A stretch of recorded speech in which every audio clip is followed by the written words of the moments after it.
نحمده ونصلي ونسلم على رسوله الكريم اما بعد۔ محترم سامعین، دنیا کی سب سے قیمتی چیزوں میں سب سے اہمیت والی سب سے قیمتی چیز وہ وقت ہے، ٹائم ہے۔ دنیا کی ہر چیز کو خریدا جا سکتا ہے، لیکن وقت کو اور ٹائم کو خریدا نہیں جا سکتا۔ یہ گزر رہا ہے، امیر اور غریب کے پاس برابر یہ دولت ہے، نہ یہ غریب کو موقع دیتی ہے نہ یہ امیر کو موقع دیتی ہے، سب کے لیے برابر ہے اور وقت گزرتا جا رہا ہے۔ جو اس کی قدر کر لے گا اور اہمیت کو سمجھ لے گا وہ شخص کامیاب ہے، اور جو اس کو غفلت میں گزارے گا، اس کو ہوٹلوں میں گزارے گا، گیم کھیلنے میں گزارے گا، وہ شخص بے وقوف ہے، ناکام ہے۔ نہ وہ دنیا میں ترقی کر سکتا ہے، نہ وہ آخرت میں کوئی خاص مقام پا سکتا ہے۔ یہ میں اس لیے کہہ رہا ہوں کہ ابھی کچھ روز پہلے ہندوستان کے شہر لکھنؤ میں ایک دردناک واقعہ پیش آیا ہے۔ ایک 16 سال کے بچے نے اپنی ماں کو اس لیے قتل کر دیا کیونکہ وہ اس کو گیم کھیلنے سے اور پب جی کھیلنے سے منع کرتی تھی۔ اس کو مارتی تھی، اس کو روکتی تھی، ڈانٹتی تھی کہ ہر وقت گیم نہ کھیلا جائے، ہر وقت پب جی میں اپنا وقت ضائع نہ کیا جائے۔ لیکن لڑکا گیم کھیلنا چاہتا تھا، اس کے دل میں گیم بسا ہوا تھا، رچا ہوا تھا۔ اس نے اپنے والد کی بندوق اٹھائی، پستل اٹھائی اور اپنی ماں کو اسی سے ہی گولی چلا کر قتل کر دیا۔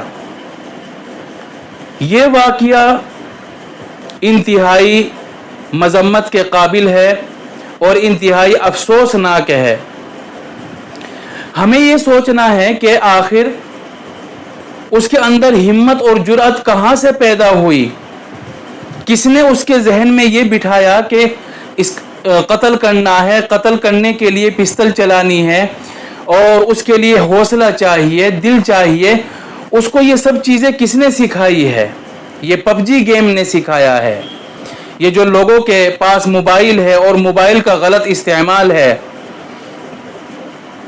اور پھر میں نے اس کا انٹرویو بھی دیکھا جو پولیس پوچھ تاچھ اس سے کر رہی ہے، تو بڑی بے باکی سے وہ جوابات دیتے جا رہا ہے۔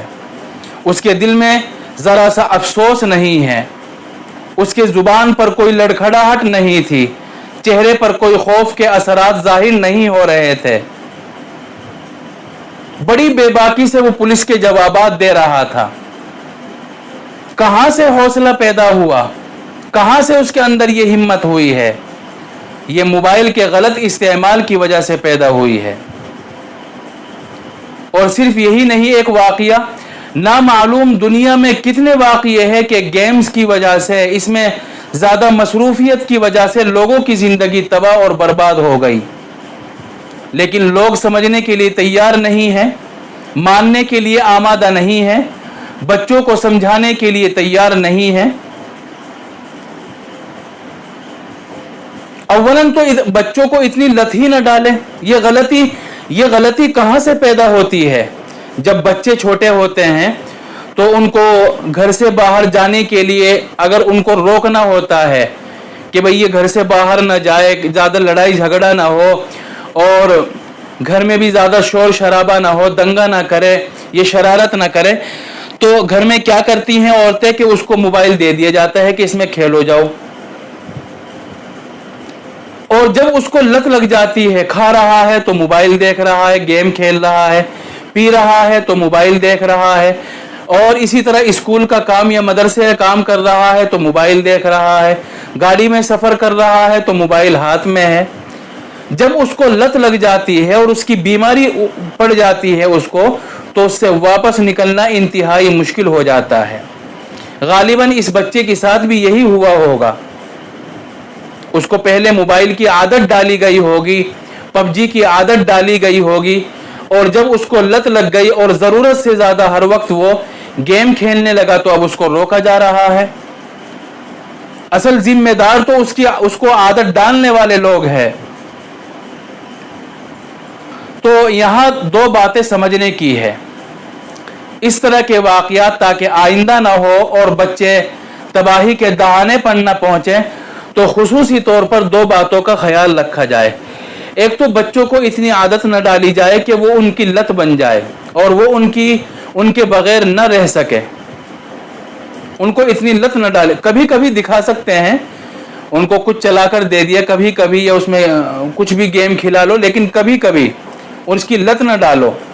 और दूसरी बात यह है कि अगर उनको आदत पड़ गई, वो गलत सोहबत में बैठकर, गलत संगत में बैठकर वो उनके काम गलत होने लगे और वो आवारा हो गए, उनको रोकना चाहते हैं, तो रोकने का तरीका मार पिटाई नहीं बल्कि प्यार और मोहब्बत से समझाए।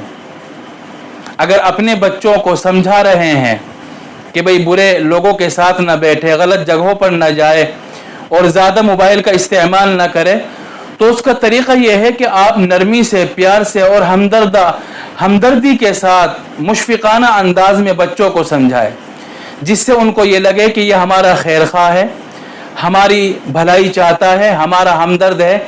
इस अंदाज से उनको नसीहत करें। तो इन दो बातों पर खुसूसी तौर पर ख्याल रखा जाए, इंशाअल्लाह बच्चों की ना वक्त ज़ाय होगा और ना इस तरह के हादसात और वाक़यात पेश आएंगे। वक्त गुजर रहा है। अच्छा, यही नहीं, बड़े लोगों को देख लो, वो भी इसमें ही लगे हुए हैं। वक्त इतना कीमती चीज़ है कि कुरान करीम में है कि जो इसको कामयाब बना लेगा, जो इसकी अहमियत को समझ लेगा, तो अल्लाह के यहाँ क़यामत के दिन उसका बड़ा मर्तबा होगा। कुरान करीम में है, कुलू वशरबू हनीअम बिमा असलफ्तुम फिल अय्यामिल खालिया। गुज़िश्ता दिनों में जो आपने आमाल किए, ज़िंदगी में, दुनिया में रहकर, उन आमाल की वजह से, वक्त की कदर करने की वजह से अब तुम्हारे लिए अच्छी और ऐश और इशरत वाली ज़िंदगी होगी। और कुरान करीम में उन लोगों का भी बयान है जो वक्त की अहमियत को नहीं समझते, वक्त की कदर नहीं करते, उसको ज़ाय करते हैं। कुरान करीम में है, अवलम नुअम्मिरकुम मा यतज़क्करु फ़ीहि मन तज़क्करा वजाअकुमुन नज़ीर।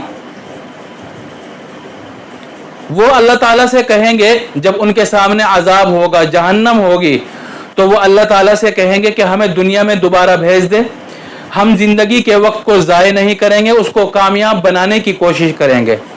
तो अल्लाह ताला फरमाएंगे कि हम तुम्हें इतना वक्त दे चुके हैं नसीहत लेने के लिए, अपने काम को अच्छा बनाने के लिए, अपनी ज़िंदगी को कामयाब बनाने के लिए और ख़ुद की इस्लाह के लिए।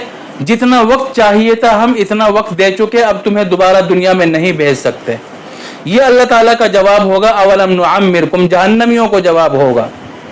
तो वक्त की कदर करने की ज़रूरत है। वक्त गुजर रहा है, जब मौत का वक्त आएगा तो अगर आदमी सारी दुनिया की दौलत देकर भी एक लम्हे का वक्त मांगेगा तो उसको एक लम्हे की भी इजाज़त नहीं होगी। और नबी करीम सल्लल्लाहु अलैहि वसल्लम ने फरमाया, निअमतानि मग़बूनुन फ़ीहिमा कसीरुम मिनन नास अस्सिहतु वल फ़राग़। अल्लाह ताला की दो नेमतें ऐसी है कि जिनके सिलसिले में लोग बहुत ही गफलत बरतते हैं, उनकी अहमियत को नहीं समझते, उनकी कदर नहीं करते। एक सेहत है, हेल्थ है, और दूसरे वक्त, खाली वक्त। और जब आदमी बीमार हो जाता है, हेल्थ चली जाती है, आदमी का वक्त ख़त्म हो जाता है, तब उनकी अहमियत उसके दिल में बैठ जाती है।